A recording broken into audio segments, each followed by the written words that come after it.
The glass shattered against the marble floor. What exactly are you hiding? Isabella Bennett spun around just in time to see her uncle Alexander quickly pull his hand away from the I desk. simply do not believe "What you. happened?" she demanded. Alexander smiled nervously. "Nothing. It slipped." Isabella stared at him. The room was silent except for the faint ticking of the grandfather clock behind them. Then her phone buzzed. She looked down. Transfer completed. $2,000. Her eyes What narrowed. is this? $2 million had just been transferred from one of her $2 private million company from an accounts, offshore account. and the transfer had been authorized using her executive credentials. "Uncle Alexander," she said slowly, "why did you ask me to come into this room?" Alexander's expression changed. "I didn't." "Then who did?" He didn't answer. Suddenly, Isabella heard voices coming from behind the half-closed study door. Alexander's voice, and another voice she recognized immediately, Margaret, her stepmother. Isabella moved closer. "You said she wouldn't discover the missing money," Margaret whispered. "She won't," Alexander replied. "Not until everything is finished." Isabella's heart slammed against her chest. Everything. What exactly were they planning? She reached for the door, but footsteps approached from the other side. Isabella quickly stepped backward. Alexander opened the door. He nearly collided with her. "Isabella!" She stared at him. "What were you two talking about?" Margaret appeared behind him with a smile that looked almost convincing. "We were discussing your upcoming board meeting." "My board meeting?" "Yes." Isabella looked from one face to the other. Neither looked comfortable. She said nothing. Instead, she walked away. But she had already made a decision. She wasn't going to confront them. Not yet. For the first time in her life, Isabella Bennett, the 32-year-old billionaire owner of Bennett Global, was going to disappear. And she was going to return to her own mansion as someone nobody would recognize. 3 days later, the mansion staff gathered near the servants' entrance.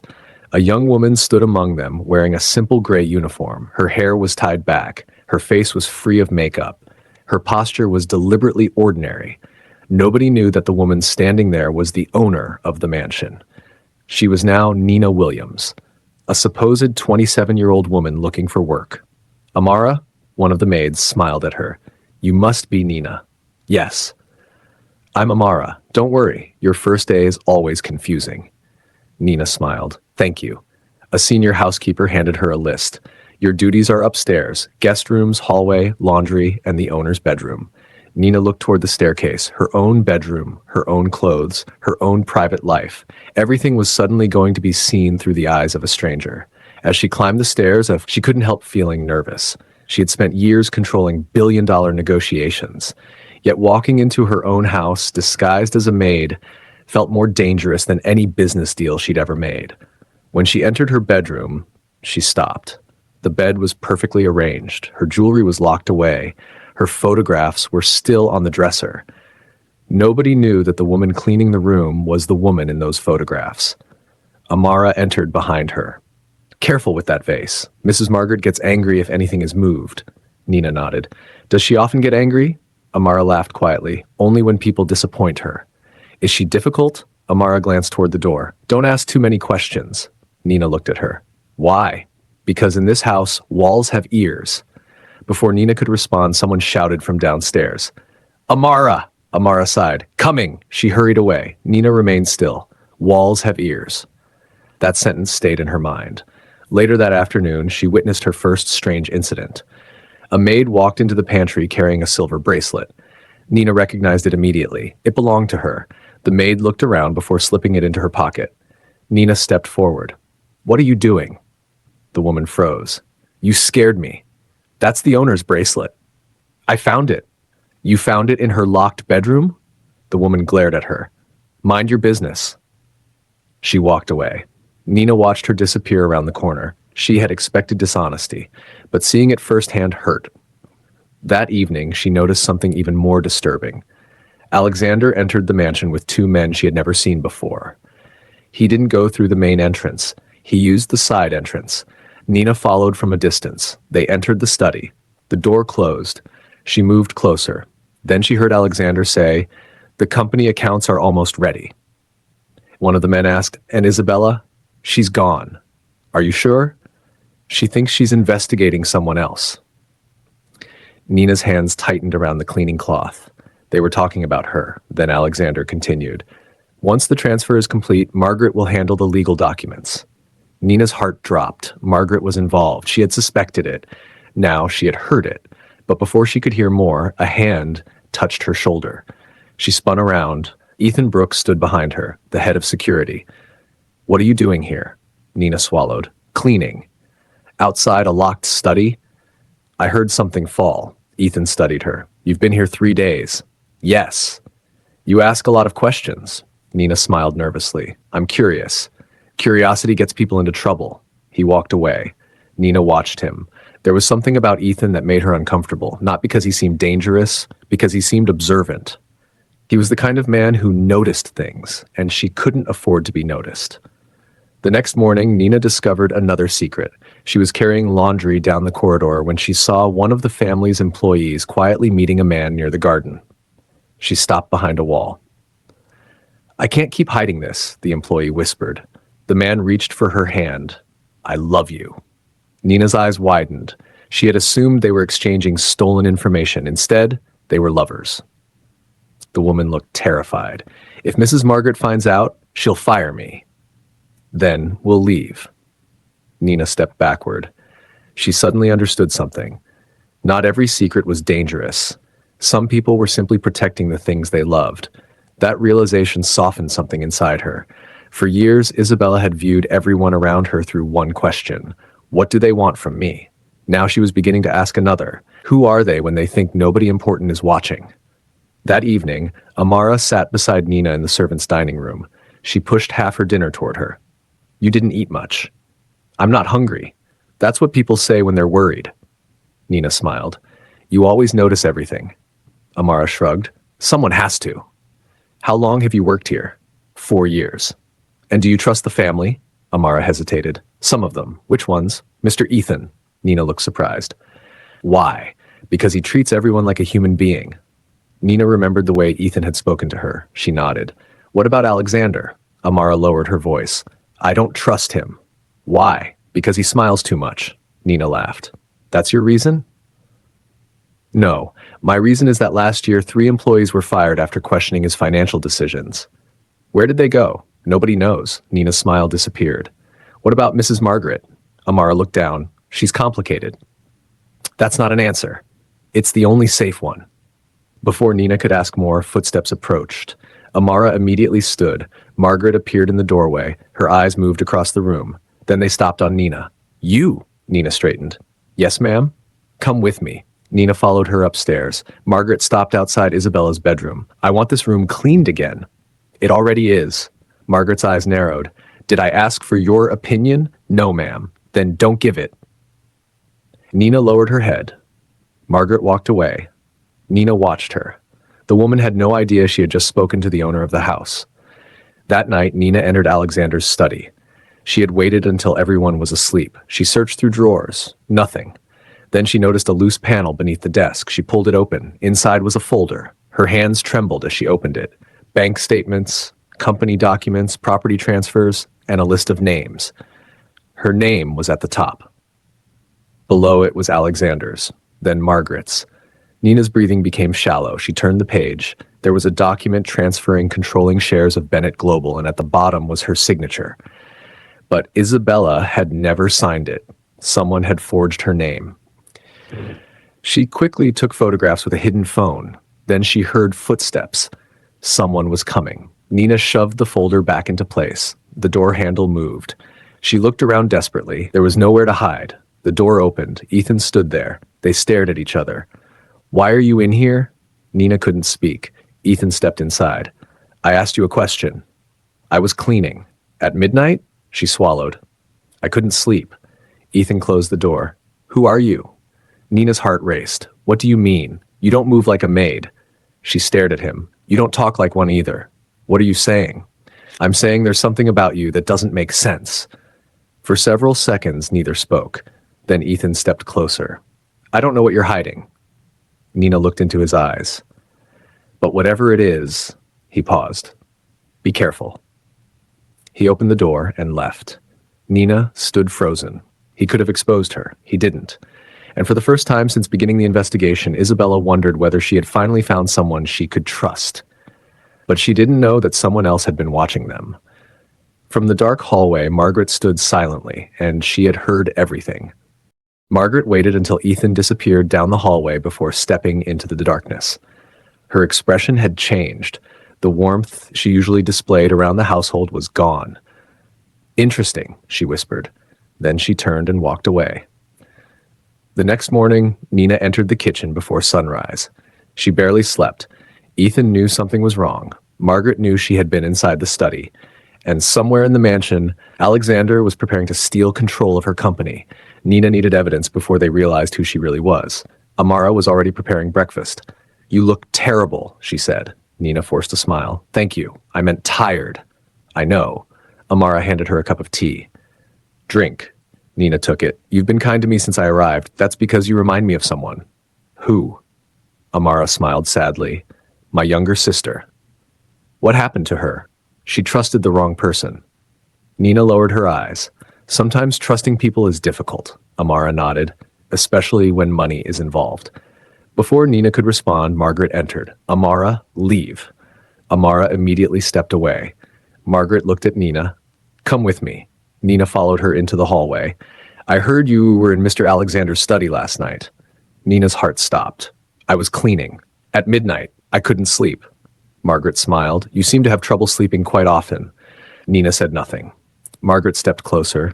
"You should understand something. This house has rules." "I understand." "No, you don't."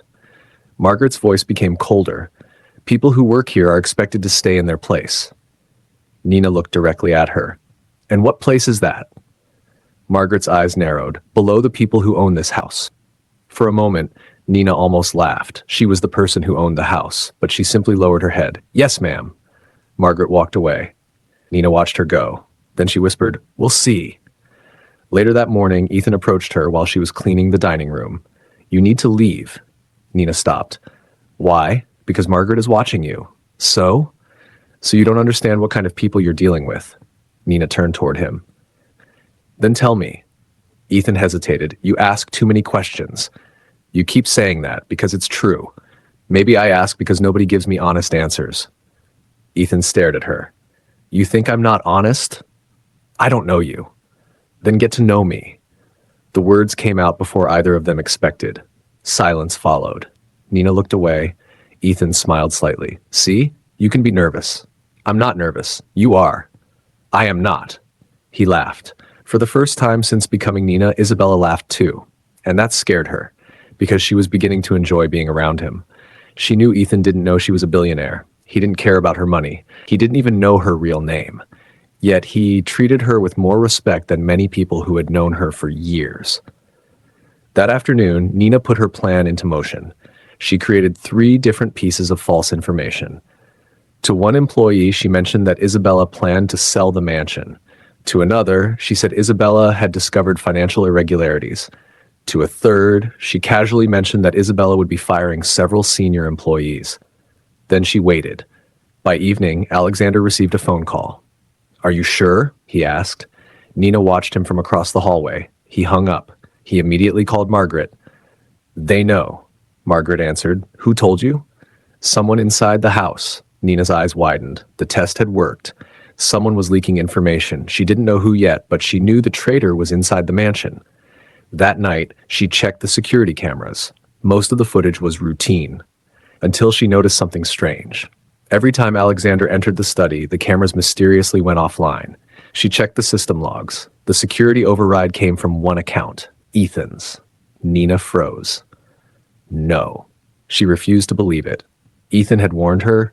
He had protected her. Could he actually be working with Alexander? She checked the logs again. The override had been made from Ethan's security terminal. Her stomach tightened. She needed answers. The next morning, she confronted him. "Did you disable the cameras last night?" Ethan looked surprised. "Why?" "Just answer me." "Yes." Nina's heart sank. "Why?" "I was conducting a private security check." "At midnight?" "Yes." "Why didn't you tell anyone?" "Because I didn't need to." Nina stared at him. "You expect me to believe that?" Ethan stepped closer. "You don't have to believe me." "Then prove it." He looked at her for several seconds. Then he pulled a small device from his pocket and said, I disabled the cameras because someone has been accessing the mansion's security system. Nina's suspicion returned. Who? I don't know yet. Does Alexander know? No. Margaret? No. Then who does? Ethan looked around. Only you. Nina stared at him. Why tell me? Because you're involved whether you know it or not. Before Nina could answer, a loud crash came from upstairs.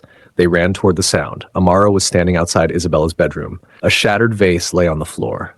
Someone had searched the room. Nina immediately knew what they were looking for. Evidence. She rushed inside. Her hidden phone was still there, but the folder in Alexander's study was gone. Someone had taken it. Nina's heart pounded. Then she noticed a piece of paper beneath the bed. She picked it up. It was a photograph. A picture of Isabella with her father when she was a child. On the back was a handwritten message. We know you're still here. Nina's blood ran cold. Ethan saw the message. Who wrote that? I don't know. He looked at her. Yes, you do. Nina couldn't answer. That evening, she secretly called James, her personal assistant. James, I need you to check every financial transfer involving Alexander. I've been trying to reach you for days. Did anyone follow you? No. Don't trust anyone. There was silence. Then James said, Isabella, I need to tell you something. She froze. What?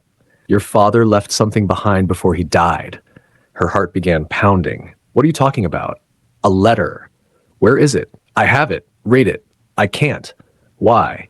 Because he instructed me to give it only to you. Nina closed her eyes. Bring it to the mansion. I'll come tonight. Don't tell anyone. I won't. The call ended, but Nina didn't realize someone was standing outside the servants' corridor. Margaret had heard enough. That night, James arrived at the mansion carrying a small black envelope. Nina met him near the garden. He handed it to her. Your father told me that if anything happened to him, I should give this to you. Nina opened the envelope. Inside was a letter. She read the first line. Isabella, if you're reading this, it means the people you trust most have finally made their move. Her eyes filled with tears. She continued, do not trust Alexander, and whatever you do not trust Margaret. Nina's hands began shaking. She looked at James. Did my father know? James nodded. He suspected they were trying to take the company. Why didn't he tell me? He wanted to protect you. Nina continued reading. Then she reached the final paragraph. Her face went pale. There is one person in the mansion who knows the truth about your mother's death. Nina stopped breathing. Her mother had died when she was 8. Everyone had always told her it was an accident. She looked at James. Who? The answer wasn't in the letter. Instead, there was another name, Ethan Brooks. Nina slowly raised her eyes. Ethan, the man she had started trusting. The man who had protected her. The man who might know the secret her family had hidden for more than 20 years. Suddenly, footsteps sounded behind them. Nina turned. Ethan stood at the garden entrance. He then at the letter in her hand. His face changed. You found it. Nina's voice trembled. You knew about my mother? Ethan didn't answer. Tell me the truth. He stepped forward. I was there that night. Nina's eyes widened. What do you mean you were there? Ethan looked devastated. I was only 12 years old. Nina stared at him. Then what did you see? Ethan opened his mouth. But before he could answer, the mansion lights suddenly went out. Someone screamed. A loud crash came from inside. Then another sound, a gunshot. Nina grabbed Ethan's arm. What's happening? Ethan pulled her behind him. Stay here. But Nina refused. No, I'm coming with you. They rushed toward the mansion. Neither of them knew that Alexander was waiting inside. And this time, he wasn't planning to steal Isabella's company. He was planning to make sure she never exposed the truth. The gunshot echoed through the mansion. Nina froze.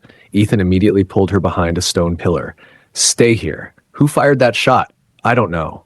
Another crash came from the upper floor. Then someone screamed. Help! Nina recognized the voice. Amara. She pushed past Ethan. He grabbed her wrist. Nina, wait. That's my friend. She pulled free and ran upstairs. Ethan followed. They found Amara crouched beside the staircase, trembling. What happened? Nina asked. Someone attacked James. Nina's heart dropped. Where is he? Your office. Nina rushed toward the rooms, was lying on the floor. Blood covered the side of his shirt. James! Nina dropped beside him, his eyes opened slowly. I'm sorry. What happened? He came looking for the letter. Who? James struggled to breathe. Alexander. Nina looked toward Ethan. Ethan immediately locked the door. He's coming. Nina's eyes widened. How do you know? Because the entire security system has been shut down. A voice came from outside. Nina. Alexander. Nina stood, opened the door. She looked at Ethan. What do we do? There's another exit. He pointed toward a hidden door behind the bookshelf. Nina helped James up. Amara supported him. They rushed through the hidden passage. But before Ethan could follow, the door burst open. Alexander stepped inside. He held a gun. His eyes moved across the room. Where is she? Nobody answered. Alexander's jaw tightened. Find her. His men spread through the mansion. Meanwhile, Nina, Ethan, Amara, and James moved through the narrow passage. Nina whispered, How do you know about this passage? Ethan looked at her. I've worked here for 10 years. 10 years? Since before your father died. Nina stopped. You knew my father? Ethan nodded. My father worked for him. What happened to your father? He died the same year your mother died. Nina stared at him. You've known my family your entire life. Yes.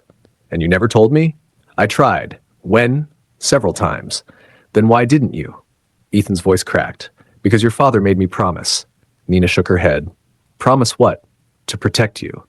She stared at him. From who? Ethan looked toward the dark corridor. From the people who killed your mother. Nina's eyes filled with tears. My mother wasn't killed. Ethan said nothing. Nina stepped closer. Tell me. Ethan finally whispered, It wasn't an accident. She covered her mouth. For 24 years, Isabella Bennett had believed her mother died in a tragic car accident. Now everything she knew was falling apart. Who did it? Ethan looked at her. I saw Margaret. Nina's entire body went still. Margaret? She was there that night. Why? I don't know. You're lying. I'm not. Then why did my father trust her? Because he didn't know the truth yet. Nina backed away. Everything suddenly made sense. Margaret hadn't just betrayed her now. She had been part of the family's darkest secret for decades. Before Nina could ask another question, footsteps echoed through the passage. Ethan whispered, They're coming. They hurried toward the exit. When they emerged behind the mansion, Nina looked toward the house. The lights were still off. Police sirens could be heard in the distance. James had managed to activate an emergency alarm before being attacked. Nina turned to Ethan. We have to get the evidence. We already have enough. No, she shook her head. I want them to confess. Ethan looked at her. That's dangerous. So is letting them walk away. They returned through the servants' entrance. Inside, Alexander was arguing with Margaret. You said she wasn't here. Margaret looked terrified. I didn't know. You've ruined everything. I didn't. Nina stood hidden behind the doorway. Every word was being recorded on her phone. Alexander continued. Once she signs the documents, everything belongs to us. Margaret shook her head. What about the girl? What girl? The maid. Alexander turned. Nina? She knows too much. Alexander's face hardened. Then she'll disappear. Nina's blood ran cold. Ethan touched her shoulder. They quietly moved away. Nina looked at him.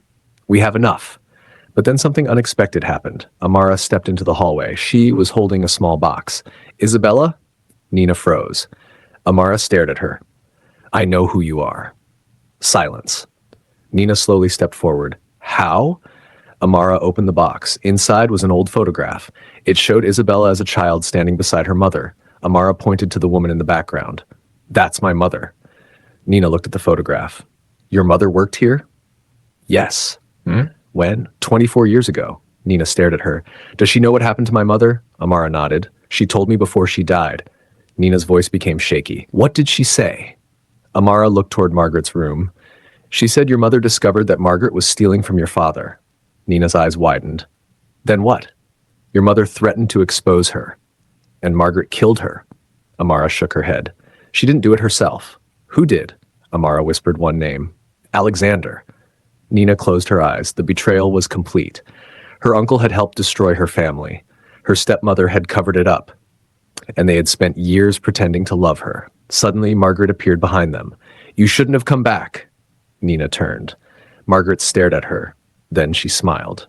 Or should I say, Isabella? Amara gasped. Ethan stepped forward. Margaret laughed. You really thought you could fool everyone? Isabella slowly removed the maid's scarf from her head. Apparently, I fooled you long enough. Margaret's smile disappeared. Alexander emerged behind her. He pointed the gun toward Isabella. Enough. Ethan stepped between them. Put the gun down, Alexander laughed. You're still protecting her? Ethan's eyes hardened. I made a promise. Your father made that promise. He was a better man than you. Alexander raised the gun.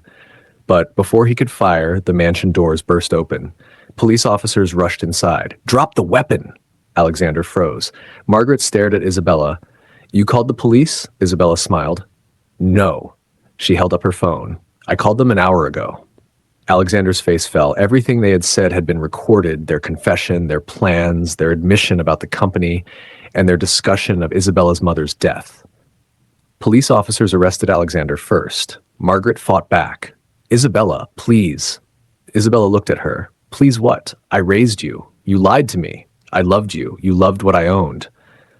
Margaret began crying, but Isabella didn't move. For the first time, she didn't feel guilty for walking away. She watched as the two people who had betrayed her were taken from the mansion. The next morning, sunlight filled the dining room. The staff sat together. Isabella entered wearing an elegant black dress. Everyone stood. She shook her head. Please sit. They did. Isabella looked around the room. For weeks, I watched all of you without knowing you were watching me. Amara smiled. Isabella continued. Then it is, I learned who stole from me. She looked toward one employee. I learned who lied. Then she looked at Amara. And I learned who was kind when there was absolutely nothing to gain. Amara's eyes filled with tears. Isabella turned toward Ethan. And I learned that some people protect you even when they have every reason to walk away. Ethan smiled. Are you talking about me? Maybe. Everyone laughed. Then Isabella turned serious. I made a mistake. The room became quiet. I thought money made it impossible to know who genuinely cared about me, so I became someone nobody recognized. She looked at her maid's uniform folded on a nearby chair. But I learned something else. She paused. People reveal themselves when they think nobody important is watching. She promoted Amara to household manager and gave every honest employee a significant bonus. Then she walked outside. Ethan followed. You really are going to stop being Nina? She smiled. I think I miss her. She was trouble. She was curious. She lied to me. Isabella looked at him. I'm sorry. Ethan smiled. Don't be. Why? Because I fell in love with her. Isabella's expression softened. You fell in love with a maid? I fell in love with a woman who treated people kindly when she thought nobody was watching. She smiled. That woman was real. Ethan stepped closer. Good. He took her hand because I don't care how much money she has. And then Isabella squeezed his hand. For the first time in years, she didn't feel like a billionaire surrounded by people waiting for something. She felt loved. Loved.